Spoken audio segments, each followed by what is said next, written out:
Alrighty, so today we have another amazing guest with us. So we have Sarah Whitehead. And so Sarah has been over 25 years experience as a behavior specialist and has a master's in companion animal behavior. And is one of the UK's few certified clinical animal behavioralists. So she specializes in aggression in dogs and weird and wonderful behavior problems in cats too. So known as the trainer's trainer, Sarah's lectures internationally, and she provides accredited education courses. Her absolute passion is teaching people how to understand the subtleties of canine body language through her online Learn to Talk Dog programs. So Sarah is an author of 25 books. She's and booklets and DVDs, and her latest bestseller is called Clever Dog, which has been translated into several different languages. So Sarah lives in Windsor, just a stone throw away from the royal castle, with 3 dogs and a huge Maine Coon cat. So awesome, Sarah. Thank you so much for joining us. A stone throw away from the castle. That's awesome. I know, but I do need to point out we're not allowed to throw stones at the castle. But you could, I mean, hypothetically. I am that person, yeah. I have rescued a Queen's Corgi. That is my claim to fame. I found a corgi in the street about to be run over, and I rescued it and took it back, and it indeed did belong to the Queen. So I claim that now. We're practically relations. You're practically like family now. That's awesome. Wow. So you have a connection with the Queen. Yeah. Well, thank you so much for inviting me. This is such an honor. It's a real delight to do this, and I'm really excited to share some stuff, especially amongst such fantastic company with the other speakers. Oh yeah, absolutely. So yeah, we're so glad you got to join us, and we would just love to hear your feedback and your expertise on, of course, our topic of keeping the animal athlete first and the sport second. And I know that's something that's important to you and your animals, and specifically the dogs that we're talking about for the show. So yeah, I'm so excited you got to join us too. No, that's great. It all works out. So yeah, so just to get started here, we got some great questions. I was wondering, so people this could go for dogs or horses, but generally, like when you're working with an animal and you don't want to press them too hard, you need to listen to what they're saying back, and you're trying to get an achievement done, any kind of sport. Can you give us some tips on maybe some body language for animals when they're trying to tell you, like, we need to slow it down, or they're just trying to communicate with you? Yeah, absolutely. So I consider myself amazingly lucky that I started in this industry with a problem dog of my own more than 25 years ago, and I'm not going to confess how many more. And at that stage, really the cure, if you like, for many behavioral problems was confrontational, and aversive methods, and using choke chains and pushing dogs into sits and downs. And I can clearly remember thinking, as I did this to my own dog all those years ago, there must be a better way. The dog looks so miserable that this can't possibly be right. And I somehow knew that me pushing the dog, despite the fact that we would then may have been more successful in competition, I don't know. I mean, it just felt wrong to me, that it didn't feel like teamwork. And so I started to explore what the other options were, and was very lucky to find an amazing guy called John Fisher, who wrote the very famous Think Dog book, and then actually managed to work with him later on in my career, and became his practice manager and really his head of practice for his behavior work. So I think I'm very fortunate that I came from a background where I just realized that it wasn't right, and I wanted to do something different. And I think I combined that with just an obsession with body language generally. So actually, I'm very interested in what's known as micro expressions in human beings. And those are the tiny little giveaways that, if you're playing poker with me, I'm going to watch very carefully for those tiny little tells, because I think that those are the things that give away what we're really thinking and feeling. And with dogs, I think, particularly when we come to do a sport where we want to achieve, and really the dog may or may not have a choice in that, it makes it doubly important that we really listen to what they're saying. Mhm. And the main reason for that, from a kind of, I suppose, of a selfish point of view, is that actually, if you're not working as a team with your dog, then I don't think you're ever going to get the best from him or her. So one of the ways I like to sort of explain how I always do my training for anything competitive or even just general training at home, and I love to teach tricks and, you know, you name it, I love it, Nice. is that I feel like it's a dance. And so I'm in the dance with my dance partner. And one of us might be leading at some stage, but actually it can swap round. And so if the dog starts to say to me, you know what, I've got a human here that kind of understands the basic steps, it means that the dog can start to take over and actually lead the dance. And if I allow the dog to do that, then in all the sports where dogs are so much better than people, scent work, for example, or any kind of conformation showing Yeah. where the dog has to show itself off, Mhm. I can't make the dog feel an emotion that shows itself off to its best. He has to feel that. Right. So I feel like it's about being the best dance partner that you can possibly be. That's awesome. Wow. That's like, that would work with anybody, horses or dogs too. So, um, Absolutely. And cats, of course, you know, and which is cats, yeah. in fact, I always say if you really want to be a good dog or horse person, you should train a cat, because you know, if the cat doesn't like what you're doing, he's just going to put his tail in the air and he's going to hightail it out of there. So, you know, they're very good commentary on how they feel about your training. I see. That's a really good way of putting it too. So yeah, train a cat, and then you'll see if you Yeah, have to do anything, then you'll be okay absolutely. with dogs, dogs and horses. Yeah, the rest is easy. From there. How funny. So, what are some subtle cues that you can recommend to take notice for, yeah, dogs and Yeah. just when they're talking to you, just subtle things that we should be listening to? Yeah, so I think you know, one of the things that, well, kind of one of the big things that people often say to me is really a big myth. So people will say things like, you know, if the dog is wagging its tail, then it's happy and friendly. And actually, as a behavior specialist who has really specialized in aggression problems for a very long time, I can tell you that a lot of the people who say to me, you know, my dog bit me, Mm, and then they'll say, and he was wagging his tail while he did it. mm, And it can kind of be devastating to the relationship, right. because what Yeah. they don't understand is that actually I believe that tail wagging is, in a human mind, it's a very visual signal. So we see the movement of the tail, the position of the tail, whether it's up or down, whether it's moving horizontally, how fast it's moving. But I think that from dog to dog communication, really that's about scent dissemination. So it's actually about putting a lot of scent into the environment from all those areas that the tail covers. So from that point of view alone, if the dog is doing a lot of wagging, particularly if it's a low tail wag, the chances are that actually it's feeling very uncertain in that situation rather than happy and confident. And the more it wags in that low position, the more uncertain it's feeling. So that's kind of one good thing to possibly look at. Yeah. Um, Other things are much more subtle, if you like, which is that, interestingly, I think because of thousands of years of social evolution, dogs actually share a lot of facial expressions with us. Some are very different, obviously. You know, we don't have very mobile ears, for example, but a lot of the other things are actually incredibly similar. So if you see a dog frowning with its brows pulled together, Yeah. it basically is experiencing the same emotion as us when we pull a frown. Mm, It's either concentrating or it's actually feeling concerned or worried. mm, So I think if your gut instinct as a human being says, I just saw my dog look worried, yeah. rather than making it into your mind, oh well, therefore he's being disobedient or naughty, or he's trying to avoid this exercise, ask yourself, how would I feel if I've got that facial expression? How would the feeling be for me? And I think there's a lot of nice synergy there, nice comparison there. Wow. Yeah. And sometimes I'm sure people are thinking, well, we don't want to anthropomorphize our animals, thinking, oh, they are like us.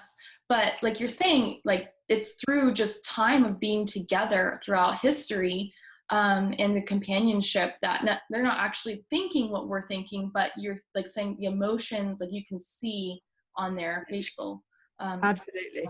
Wow. And I think, you know, a couple of things that immediately spring to mind with that is that I was sent a brand new book from somebody yesterday, a dog specialist, and pretty much in the first chapter it said, you know, when puppies are born, they have to learn that human smiles aren't aggressive because we show our teeth. Oh, yeah. And I want to write to the person and say it's not true. Oh, puppies Puppies come with an inherent understanding that even though humans show their teeth when they smile, it is a friendly thing, and that we crinkle our eyes, we narrow our eyes, we do more blinking, our pupils dilate slightly when we're looking at something that we like. So if you're somebody like me who smiles at dogs in the street, I mean, you know, literally as I walk past and smile at who does dogs, it? yeah, I don't understand people that don't do that, you know. Right.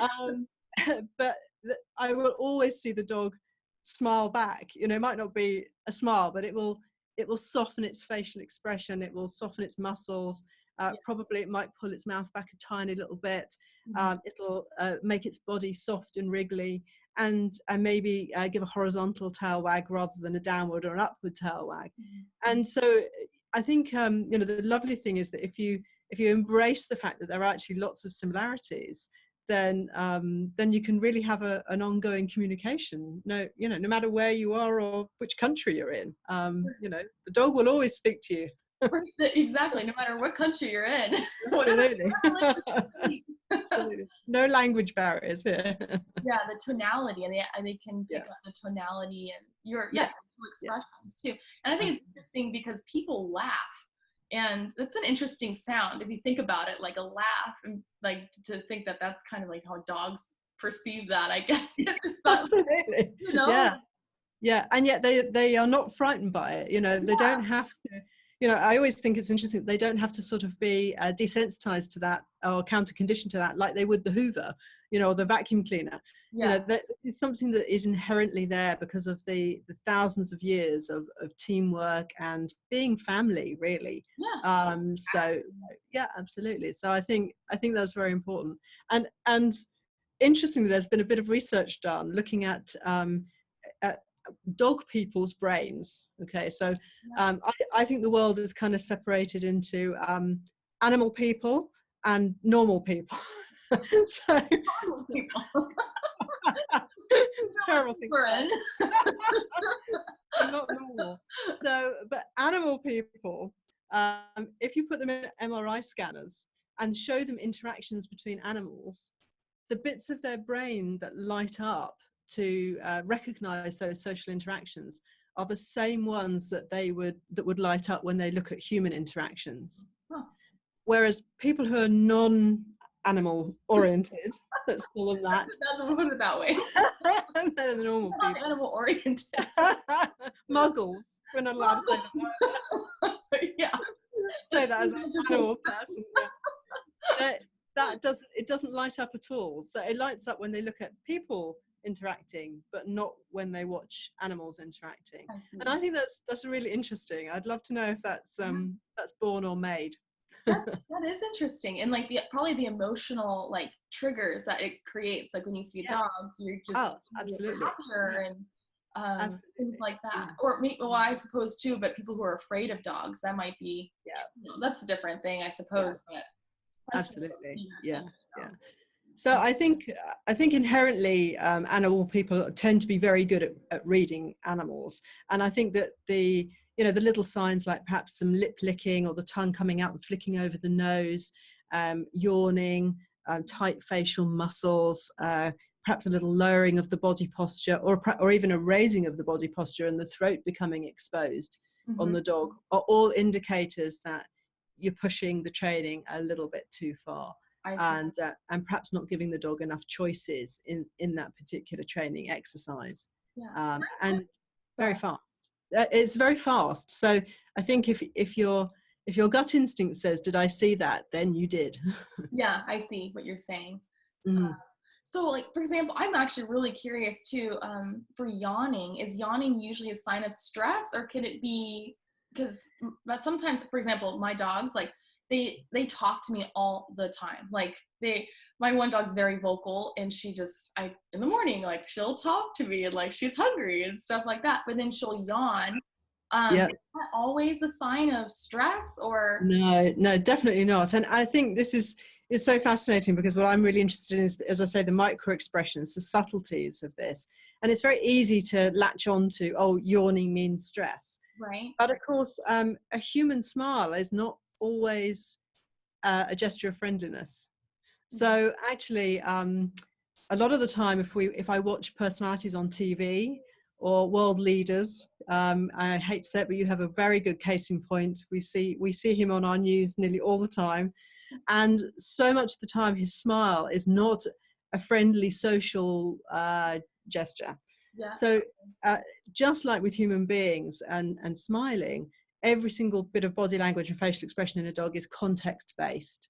So we always have to look at the whole picture and say, what else is going on? What does the rest of the dog's body language look like? So if they're rigid and yawning or something like that. Yeah, absolutely. So I think there are probably 16 different reasons why dogs yawn. And one of them is stress. But also another big one is anticipation.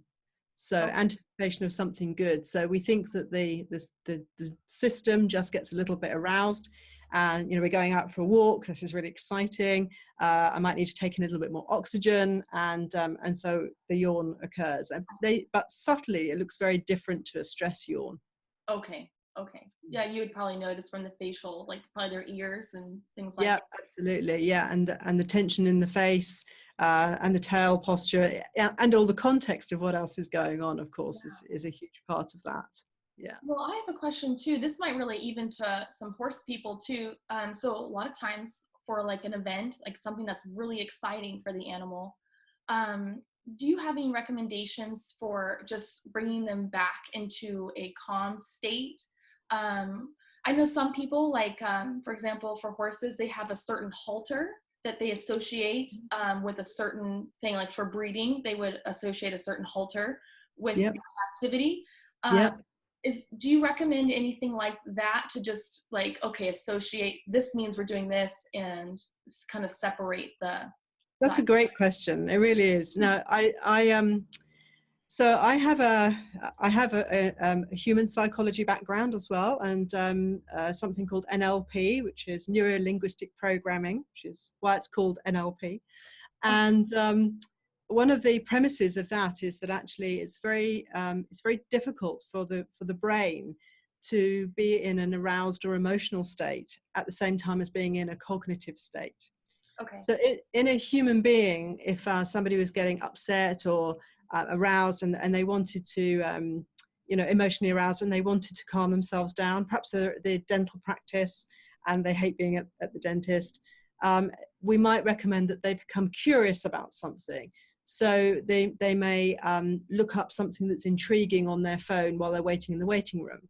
Mm-hmm. Or they could count backwards from 362 in threes until it's their turn to go in. Okay. And what that does is it basically is the opposing side of being emotional, of having your amygdala fire, where really you want to be able to think clearly. So one of the things that I love to do with, particularly with dogs, often with behavioral issues, for example, if they're reactive when they see other dogs around and they go from 0 to 100, right.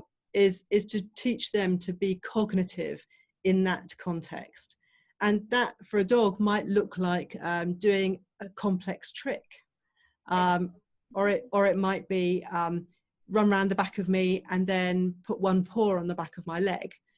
In order to be in incompatible behavior at the same time. So the more cognitive we can get the animal to be, I think that the less we get this sudden emotional response where they then are a little bit unpredictable from our point of view, or unexpected.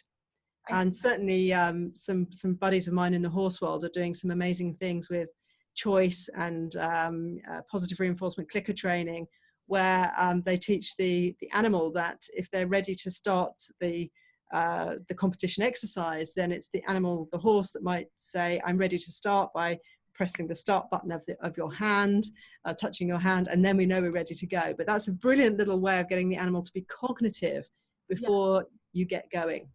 that's great. I think that's a really good tip too. Yeah. So yeah, just to bring them back and be Yeah. listening to you versus reactive, they're thinking like, yeah, cognitively. So you can Yeah. be on the same page with them. That's really interesting.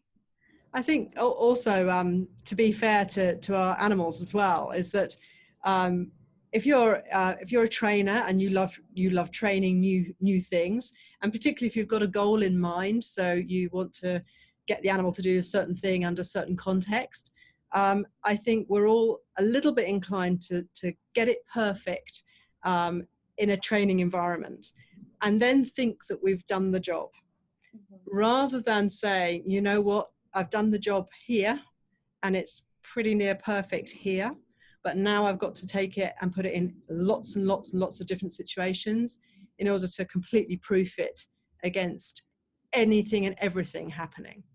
I see. And I think even with our own pet dogs, we are not very kind to them. I think we do them a disservice with that. So Mhm. I see lots of people who will teach, for example, something as basic as a brilliant recall, getting the dog to come when they're called. And then they'll do that at home, in the yard, in the garden, and then they take it to the park, and it's a nice quiet park, and the dog does it there. That's wonderful. And then the next day they take it to woodland, where there are deer and squirrels and pheasants, and they expect the same behavior to occur in that situation, and clearly it's not going to. So I think one of the things that probably we don't generally do enough of is a lot of proofing against, you name it, what can happen. I'm thinking at dog events, sometimes there'll be shooting in the distance, if it's a kind of a game fair, or a child with a shiny balloon, or it's pretty much all these things, almost everything that you could ever imagine, that you Right. need to be able to proof against any of those things affecting or upsetting the animal emotionally. Right.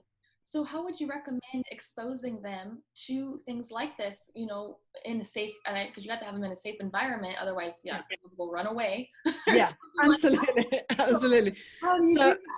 yeah, so I have an expression that I love to tell my students, which is, your first driving lesson was not on the freeway Yeah. or Okay. the motorway. So in other words, I had a great driving instructor.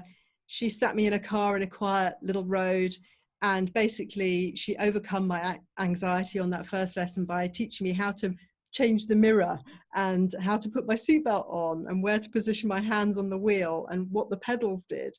And then we crawled up the road doing 2 miles an hour, and then we stopped, and that was fine, and we'd all survived.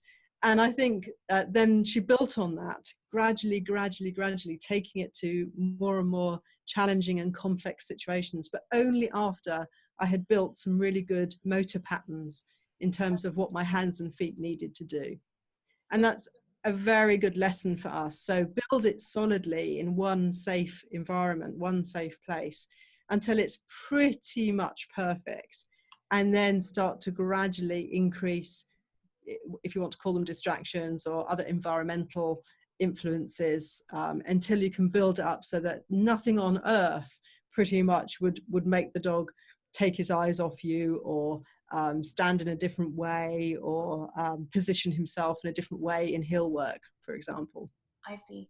And I can imagine, just from the way you're saying that, like what comes to my mind is maybe like having them, it's a distance from you and the dog, the connection, you can talk with them within a certain distance, and over time, maybe a longer distance. Yes, So absolutely. like a Yeah. shorter leash, and then over time, when they get better, you can expose them to, yeah, like for example, you're going out and someone's eating a hamburger or something. Yes, absolutely. Yes, Like, all of that, it's just absolutely. exposing Yeah, them, and then longer distance. So then maybe at some point, then you can have them off leash in a field or something yeah, like that, and you see absolutely. the Yeah, connection. So absolutely. Yeah. No, I think really we have to try and get it as perfect as we can within the limitations of our own society, and how we live with dogs, and particularly in urban areas that can be quite a challenge. But I think it's really just about making sure that it's so it's so much in the dog's mind that they don't really have to think about it. It becomes a purely conditioned response. It's like saying, you know, what's 2 + 2? Nobody has to think about it. The answer is just there. Right. And that's then when you feel very comfortable that you've got the behavior as good as you possibly can, which is never going to be 100%. Right. You know, us perfectionists, type A perfectionists, we're always after 100%, but it's probably going to be, you know, as good as it's going to be. Right. And it's a conversation. It's, you know, day to day, Absolutely. you know, Absolutely. Yeah. it Yeah. depends on Yeah. different days too. Yeah. Yeah. So, and especially as dogs probably get up in the morning and they can tell, oh, we're going to have one of those days, are we? And, you know, she's only had 3 cups of coffee, and, you know, she's coming down with a cold, but she doesn't even know it yet. And, you know, dogs are so amazing. You know, my dogs know which pair of shoes I put on means whatever's happening next. You know, they're so incredibly observant of humans that I think, yeah, we probably need to give them a little bit more leeway in terms of our own behavior. True. And I know a lot of people, like, they have to like yell at their dog, like sit kind of thing, and they have to be they can hear you just fine, you know. You don't have to say it louder. Like, but yeah, interesting. And like you were saying too, like some people, like just in the background of like how you've learned in the past, it's like, well, you have to like force the sit, you know, like, okay, they're standing and you have to like force the sit, and you can tell that they're upset. And so like just it's always great to go back to the basics of fundamentals too. So just say like, that's a situation you're trying to get a dog to sit, and you have like a positive reinforcement of like a treat to get him to sit. Say someone's holding a hamburger, you know, nearby, and you're trying to get their attention back. How do you bring them back to you, to get them to be cognizant versus reactive? Yes, I mean, that's one of those fabulous questions where, of course, the answer is it depends. So if it's an 8-week-old puppy that's never been out before, and this is his first experience out into the big wide world, then hey, you know, you need to make the situation so that it's completely successful for the dog, and you need to you know, send the person with the burger away, or move away, or get them to hand you the burger so you've got it for the dog. You know, but it's up to you to manipulate the environment to make it work for that dog. Because I think, you know, one of the other things we don't think about very much is that the dog has no control really over the environment. Right. So whereas we do, we can say to somebody who is perhaps crowding a nervous dog or horse, you know, please, can you just move away? We can say that. Right. The only way that the dog can say it is by body language and facial expression. And I think it's very important that I always say it's much better if we can read the subtle signs when the dog is saying, you're stressing me, or I can't concentrate, or how do you expect me to focus on you when there's this going on over here, and act on the post-it note sign, you know, the very tiny little subtle sign, rather than waiting for them to have to do a shouty email to tell you how upset they are. So, you know, for the vast majority of the time, you know, I look at, people send me videos from the internet, and, you know, I'm sure, you know, everybody here has got a family member who goes, oh, she loves horses, I'll send her this horse video, and, you know, whatever. And nearly always when I receive those, I want to put my head in my hands, because they're so often stress symptoms, but really extreme stress symptoms that nobody is recognizing. And I think it's cute. They're like, yeah, video, look at this. Kid is sitting with a dog, you know. Yeah. So I think we have a big educational issue that, you know, if a dog's saying, you know, you're making me a little bit uncomfortable, the situation is making me uncomfortable, and just the little tiny subtle signs are there, you know, perhaps they hold their breath for a second, they might look away, they might dip their head a tiny bit, you know, all these little tiny signs, you know, at that point, I am my dog's safe place. And so I will get that dog out of there. So it kind of doesn't even matter what I'm trying to train, because I do think that exercises like sit or give me eye contact, again, they should be trained in a nice, you know, gentle place first, where we can get the behavior really, really strongly wired in before we take it anywhere else. But if I was to make a mistake and I was out and that sort of situation happened, it's my fault, and I'm gonna get the dog out of there, because he and I are a team, and I can see that my team member is not happy. Mhm. We're gonna hightail it out of there before any damage is done. That's a good way of putting that too. And so I imagine that would build your relationship like so much more when they can trust Absolutely. you and they know that you are understanding their cues.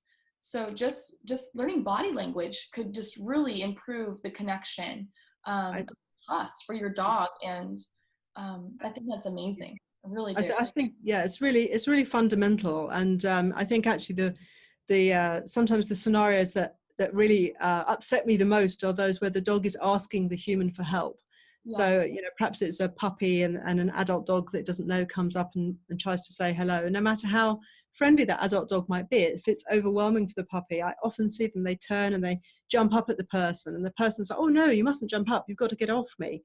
But Yeah. actually, if that was a child saying, you know, Mum, help me, I'm scared, you know, we Right. wouldn't tell the child off. And I think, you know, there's this difficulty. I am a scientist at heart, and so there's this difficulty of not wanting to appear to be kind of permissive. Yeah. But I think it's really important that we say we are our dog's safe place. I'm his only advocate, and so it's up to me to say yes. I thank you for asking me for help, and not just, you know, dealing with this yourself. Yeah, Figure it out yourself. and you know, because you're going to be a teenager very soon, and I want you still to come to me and not just deal with this on your own. Right.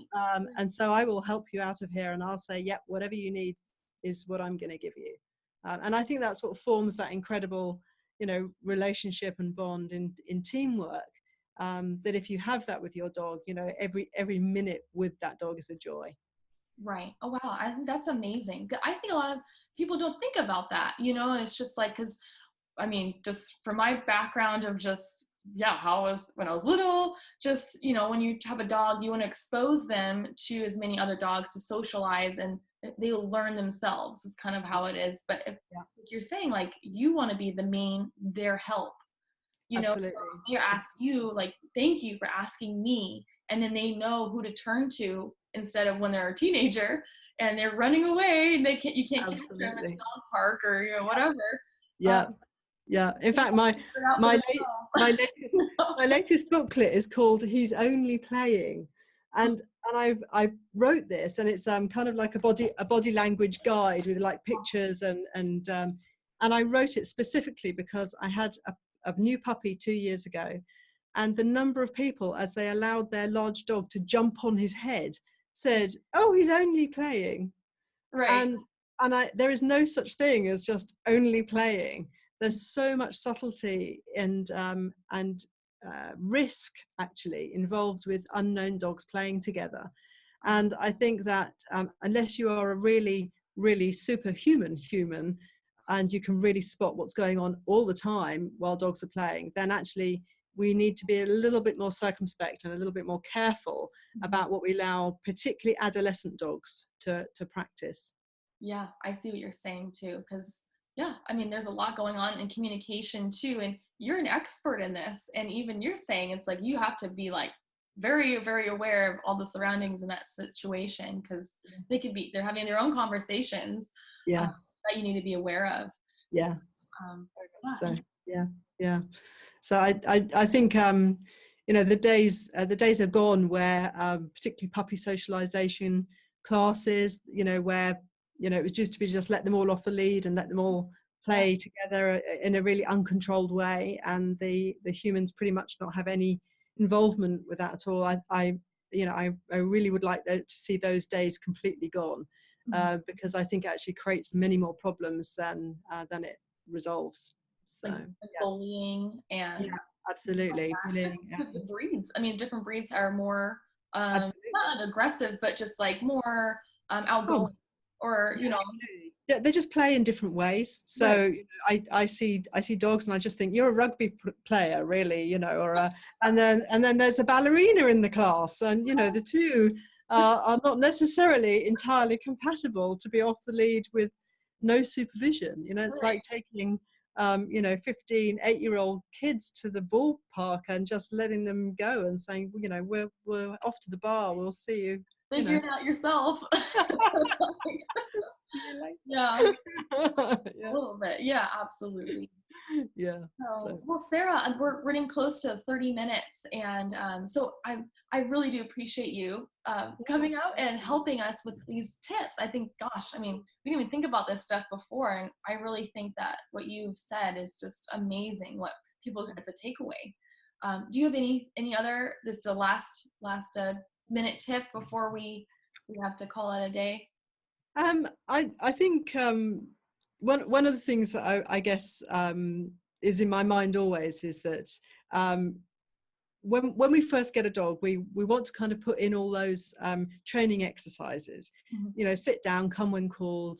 You know, walking nicely on the lead, house training. And yet, actually, probably the one thing that we don't really consider is that the dog is watching us, hopefully as much as we're watching them.